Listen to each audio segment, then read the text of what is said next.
कभी भी सबको यही बोला है और आपके इस चैनल के माध्यम से भी ये बोल रहा हूं कि हार और जीत हमें झुका नहीं सकती। हमारा मिशन हार और जीत का नहीं है, हमारा मिशन संघर्ष करने का है और हम आखिरी दम तक उन लोगों के खिलाफ संघर्ष करेंगे जिन्होंने हमारे हकों पर डाका डाला है, जिन्होंने हमारे हकों को मारा है। ये युवा कोई नए नहीं है, ये युवा सब हमारे परिवार का हिस्सा है, ये युवा सब हमारे समाज का हिस्सा है और हमारे परिचित साथियों के परिवारों से ये युवा संबंध रखते हैं। लगातार कई वर्षों से हमारा उन परिवारों में आना जाना रहा है, संघर्ष रहा है। अब धीरे धीरे करके समाज के अंदर जो राजनीतिक चेतना आ रही है, अब धीरे धीरे बच्चे उन चीजों को अपने हाथों में ले रहे हैं और आगे बढ़ रहे हैं और यही दूसरे लोगों के पेट में दर्द होने का सबसे बड़ा कारण बन रहा है। युवा पीढ़ी को डीसी कम्युनिटी क्या कहते हैं कि राजनीतिक गतिविधि को देखते हुए चक्कर में समझ नहीं पाते कि बुद्धिमत्ता होना, पढ़े लिखा होना और लोगों को पकड़ना। राजनीतिक दल अपने तरीके से युवाओं को, बड़े को, बुजुर्गों को, चाहे कितना बड़ा बुद्धिमान व्यक्ति हो, उसको चलाने में समर्थ हो रहे हैं। तो युवाओं को बुद्धि दे, थोड़ा सा समाज के लोगों को ज्ञान दे कि भाई किस तरीके से राजनीतिक दलों के साथ ना आकर के समाज कल्याण के बारे में कैसे सोचना है। देखिए, मेन बात यह है, सरकारें चाहे किसी की भी रही हो, मैं कड़वा सच आपको बता रहा हूं और आपके इस मीडिया के माध्यम से इस वार्ड के लोगों को ही नहीं, पूरी दिल्ली और देश इस बात को समझ ले कि युवाओं के साथ कितना बड़ा छल और कितना बड़ा कपट हो रहा है। सरकार चाहे भारतीय जनता पार्टी की रही है, चाहे कांग्रेस की रही है और चाहे सरकार आम आदमी पार्टी की रही है, मैं दिल्ली की बात कर रहा हूं, इन तीनों सरकारों ने ही युवाओं का भविष्य खराब किया है और इस बीमारी का जो सबसे प्रमुख कारण है वो इस देश की कांग्रेस पार्टी है, जिसने देश में 1991 में जब मनमोहन सिंह जो बाद में प्रधानमंत्री बने, जब वो उस समय पे यहां पर वित्त मंत्री थे, तो इस देश के अंदर वो ठेकेदारी प्रथा लेकर के आए।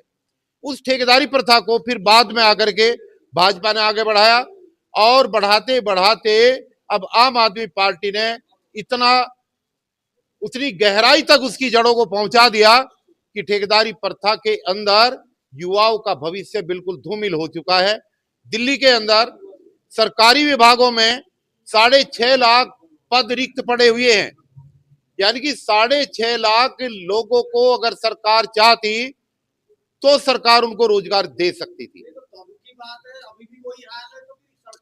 अभी की बात मैं बता रहा हूं, केजरीवाल सरकार की पिछले 10 साल के शासनकाल की आरटीआई रिपोर्ट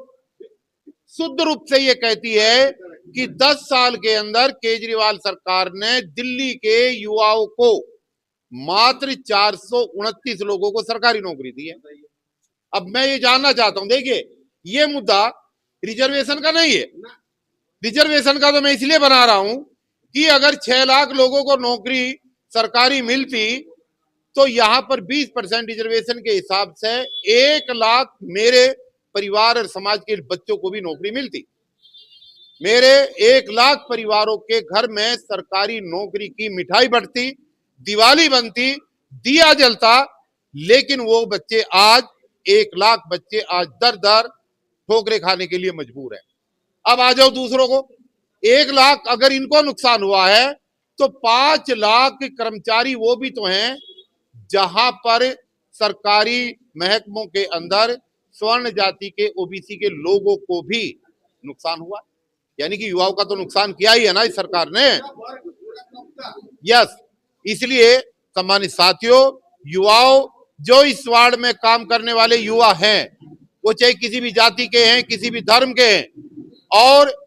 उनका चाहे कोई भी वर्ग है और कोई भी जाति है, मैं तमाम युवाओं को इस बात का आह्वान करता हूं कि इन सरकारों के चंगुल से अगर अपने आप को बचाना है और अपने आप को शिक्षित युवाओं को सरकारी नौकरी के पदों पर अपनी नौकरी चाहते हो तो युवाओं इन लुटेरे जो उम्मीदवार आए हैं अलग अलग पार्टी के, इनके दिग्भ्रमित करने वाले जाल से बचें और उस व्यक्ति को वोट दे जिसका इतिहास रहा है युवाओं को न्याय दिलाना, उस व्यक्ति को वोट दे जिसका संघर्ष रहा है सरकारों के खिलाफ आवाज उठाना और न्याय के लिए जेल तक जाना, उस व्यक्ति को वोट दे। और उस व्यक्ति का नाम है इंजीनियर डीसी कपिल, और उसका चुनाव चिन्ह है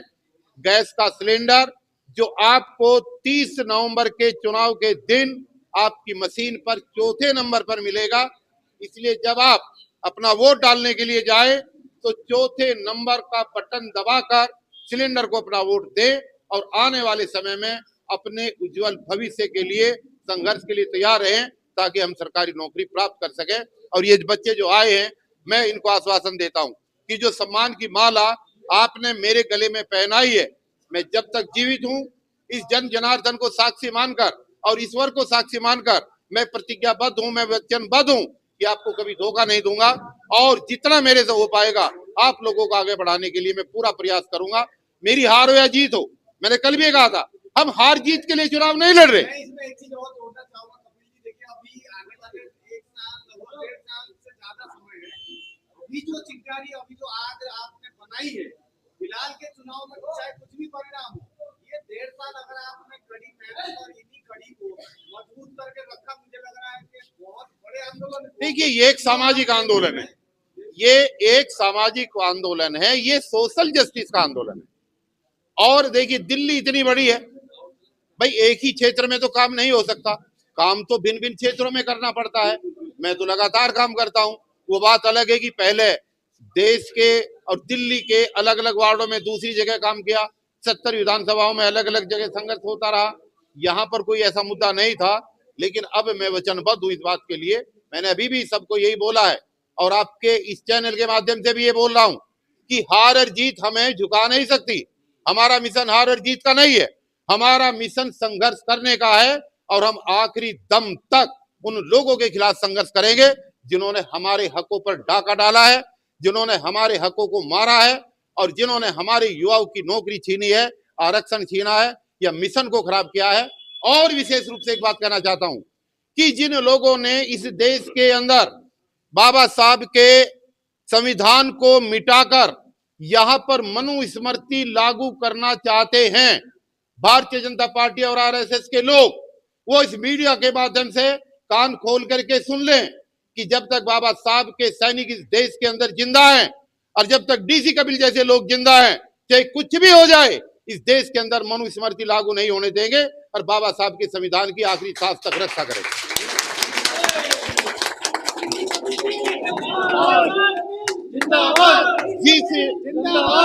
जिस चोरी को करके लोकतंत्र की हत्या की जा रही है, हरियाणा के अंदर लोकतंत्र की हत्या हुई, महाराष्ट्र के अंदर लोकतंत्र की हत्या हुई और अब बिहार के अंदर लोकतंत्र की हत्या हुई, उस चोरी को हम यहाँ पर दिल्ली के अंदर और संगम बिहार के अंदर चलने नहीं देंगे, किसी सूरत में नहीं चलने देंगे। और भारतीय जनता पार्टी के लोग ये समझ ले कि यहां पर मुकाबला सीधा सीधा सिलेंडर और कमल के बीच में है। इस सिलेंडर और कमल के बीच के मुकाबले में हम झुकेंगे नहीं, हम डरेंगे नहीं। और ये मुख्यमंत्री नहीं, ये चाहे यहां पर नरेंद्र मोदी को बुला ले, भारतीय जनता पार्टी को किसी सूरत में जीतने नहीं देंगे, हरा के भेजेंगे और मुख्यमंत्री को भी हरा के भेजेंगे। सिलेंडर जीतेगा, जीतेगा, जीतेगा, सिलेंडर जीतेगा। और आम आदमी पार्टी और कांग्रेस तो वैसी फील्ड से बाहर हो चुकी है। अगर मर्दानगी है तो जैसे हम बात कर रहे हैं, जैसे हम नरेंद्र मोदी को चेतावनी दे रहे हैं, जैसे हम मुख्यमंत्री को चेतावनी दे रहे हैं, जैसे हम पूरे आरएसएस को चेतावनी दे रहे हैं, अरे मर्द के बच्चे हो तो इनके खिलाफ बोल करके दिखाओ। कोई नहीं बोलेगा, ना कांग्रेस का प्रत्याशी बोलेगा और ना आम आदमी पार्टी का प्रत्याशी बोलेगा, कोई नहीं बोलेगा। अगर कोई बोलेगा तो आपका शेर, बहुजन शेर, टाइगर बोलेगा, जिसका नाम डीसी कपिल है, और कोई बोल ही नहीं सकता।